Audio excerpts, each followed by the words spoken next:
Hey folks, today we're looking at G1 Bombshell. He's a 1985 Insecticon. We'll cover a lot of territory today. We're going to do a part swap to fix up one of the bots that has a broken chrome horn. That's the protrusion on the beetle's face. We'll take the toy apart to see how everything fits together, and I'll point out the points of variation between the two major mold releases.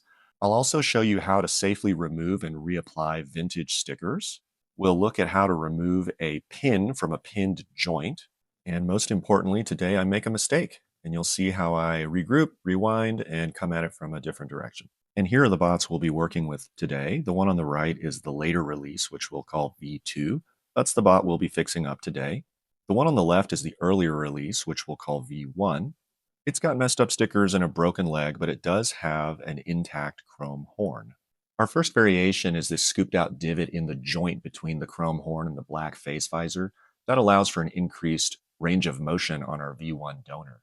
On V2, that's been squared off. It's filled in, and that reduces the range of motion by comparison. Looking at them side by side, you can see the V1 gets to about 135 degrees of range from the horizontal, whereas the V2 can barely get past 90. One of the most common points of failure on Bombshell is this middle insect leg. It's often snapped off, as is the case with our V1 bot. If you want to do a part swap, take note of this detail. On the front wheel axle collar, there's this large protrusion on the V1 bot. On the V2, they slimmed it down into this low profile version. So if you want your legs to match, watch out for that. Let's get Bombshell disassembled. There are only 3 screws to remove, and then you can separate the front and back of his chest. If you don't want him to fall apart, I recommend flipping him over onto his chest and removing the back plate. He tends to hold together better that way, but I thought for today you might enjoy witnessing his dismemberment. Now that he's opened up, you can see Bombshell's shoulder joints are unusually large. That's part of the design that mimics the eyes of the beetle.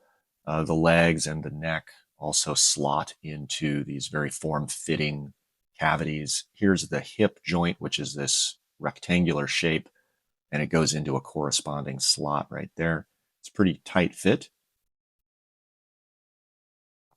Looking at the shoulder joints, you can see it's a very large diameter disc that slides within a correspondingly large diameter slot. That's a lot of surface area, so I tend to find Bombshell's shoulders are pretty tight. They're not smooth when you move them, so if you do open it up, you can put a little bit of silicone lubricant that might help it out and stop it from squeaking. And you've heard that G1 transformers are full of die-cast metal. There's your die-cast. And now we'll swap out the chrome horn. It's easiest just to pull the entire black face visor with the horn attached to it. Let's do a test fit. Seems fine to me, so we can reassemble the back plate. It's just those same 3 screws as before.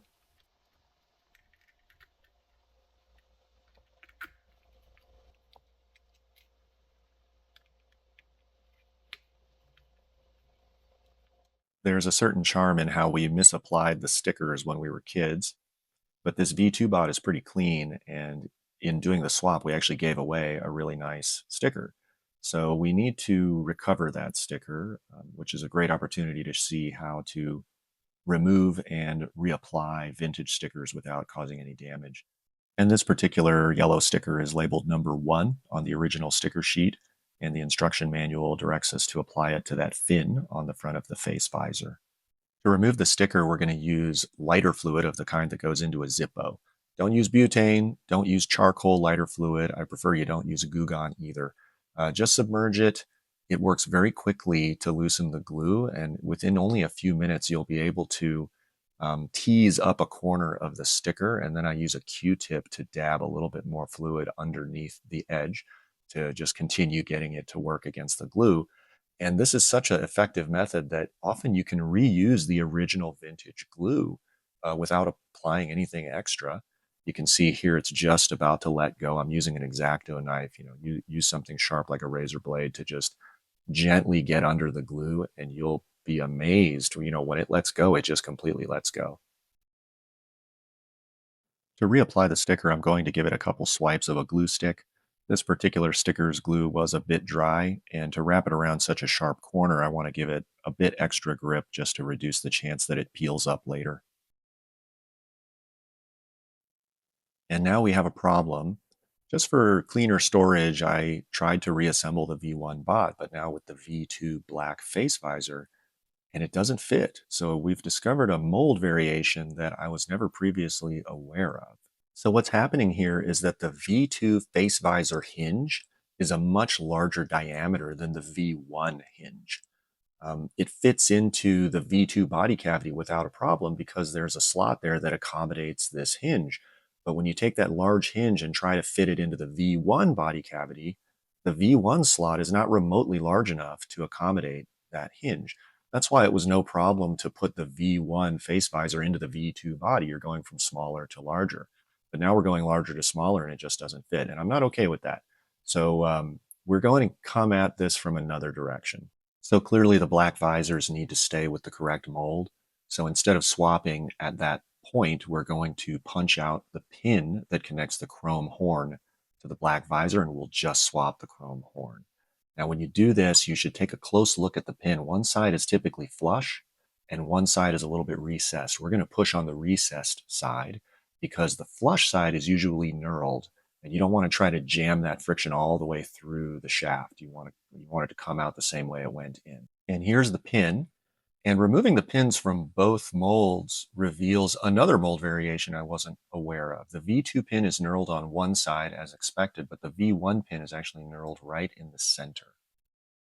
So I've already retrieved the yellow sticker that we previously transplanted. Thankfully, the glue wasn't dry yet, so that was easy. And now we're going to need to replace the pin. The tool I'm using is a pin pusher tool that is used for adjusting watch bracelets. Just push it back in the same direction it came out. I'm not a fan of using a hammer and punch. Um, this plastic is just too brittle. Sometimes that's all you can do, but if you have a piece that fits inside of this watch bracelet adjuster, then this is the perfect tool for the job. So we have a nice looking G1 Bombshell now, and the donor bot is all back together as well. He'll go in a Ziploc bag for some future project.